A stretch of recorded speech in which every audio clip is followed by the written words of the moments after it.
다큐 안나 평화에서 영화를 배우다. 안나 평화에서 영화를 배우다. 독포레스트 제공. 서울는 연합뉴스. 조재영 기자는 서양 미디어가 담고 있던 기존의 시선이 아니라 한주민들의 평범한 일상과 인간적인 면모를 담고 싶었습니다. 다큐멘터리 안나 평양에서 영화를 배우다를 연출한 호주 출신 안나 브로이노스키 감독이 밝힌 연출의 변이다.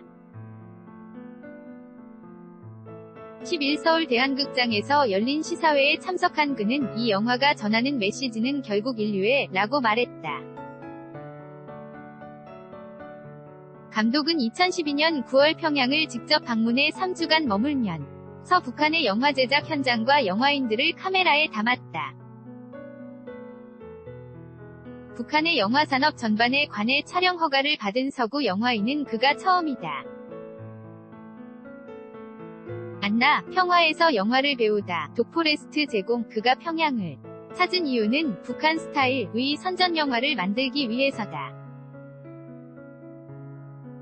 다국적 기업이 호주 시드니 파크의 셰일가스 채굴을 시도하자 감독은 채굴의 위험성을 알리기 위한 선전 영화 제작을 기획했고 그 노하우를 배우러 평양에 갔다.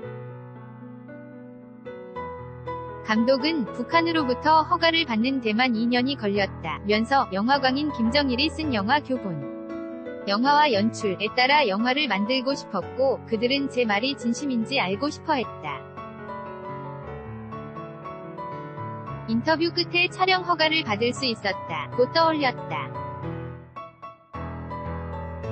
다큐에는 북한의 영화 현장은 물론 영화계 원로인 박정주 감독, 북한의 올리버 스톤으로 불리는 리관암 감독 등 북한 영화인들의 모습과 인터뷰도 담겼다. 또 김정일이 가장 아낀 배우 중 한 명으로 국민 여동생으로 불린 윤수경과 영화 도시처녀 시집와요 1993 속 여주인공 리경이 등 유명 배우도 등장한다. 이들은 북한을 찾은 서양 여성 감독에게 모두 진지한 태도로 그들만의 연출 기법을 알려주고 연기 지도를 해준다. 안나 평화에서 영화를 배우다. 독포레스트 제공. 배우 연기가 마음에 들지 않을 때 배우에게 제자리에서 앉아 다 일어났다를 수십 번 반복시키거나 직접 시연해 보이는 북한 원로 감독들의 색다른 연기 지도가 눈길을 끈다. 박정주 감독은 북한 최대 국립영화 제작소인 조선예술영화 촬영소 곳곳을 직접 안내하기도 했다.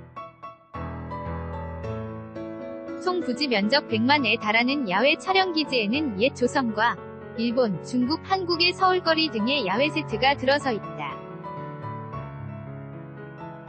브로이노스키 감독은 북한의 영화 제작 수준은 1950년대 이탈리아 느낌이라 디지털로 바뀐 요즘과 달리 독일의 필름 카메라로 촬영한다고 전했다. 이를 의식해서인지 북한도 영화 제작소만큼은 카메라에 담지 못하게 통제했다고 한다. 처음 북한 영화를 접했을 때 가난하고 굶어 죽는 국민을 세뇌하는 독재 정권, 악의 축 이미지가 자리 잡고 있었죠. 그러나 기자가 아니라 영화감독으로서 세상의 복잡한 면을 담고 싶었고 북한 주민을 인간화하는 것이 제 목표였어요. 실제로 만나보니 영화인으로서 비슷한 점이 많다는 것을 느꼈죠. 촬영이 순조롭기만 한 것은 아니었다. 북한 관리들은 감독의 카메라 앵글이 어디를 잡는지 항상 지켜봤고 북한을 떠나기 전 촬영본이 담긴 하드디스크를 미리 보여달라고 요구하기도 했다. 안나 평화에서 영화를 배우다. 독포레스트 제공. 애초 촬영 허가를 받을 때 영화 제작 이외의 지역과 군인들은 찍지 않기로 약속했죠. 그런데 평양을 와이드샷으로 담을 때 군인이 나온 장면이 있었어요. 그러나 저를 담당했던 북한 인사가 저를 두둔해줘서 살릴 수 있었습니다.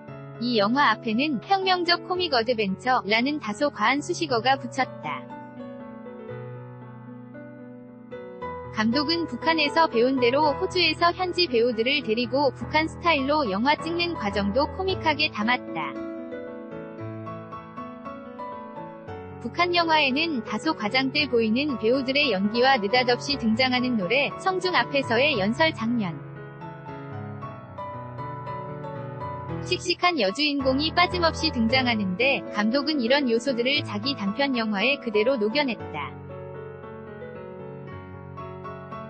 도쿄에서 태어난 감독은 1988년 서울올림픽 당시 주한 호주 대사였던 아버지 리처드 브로이노스키를 따라 한국, 필리핀, 베트남 등지에서 자랐다.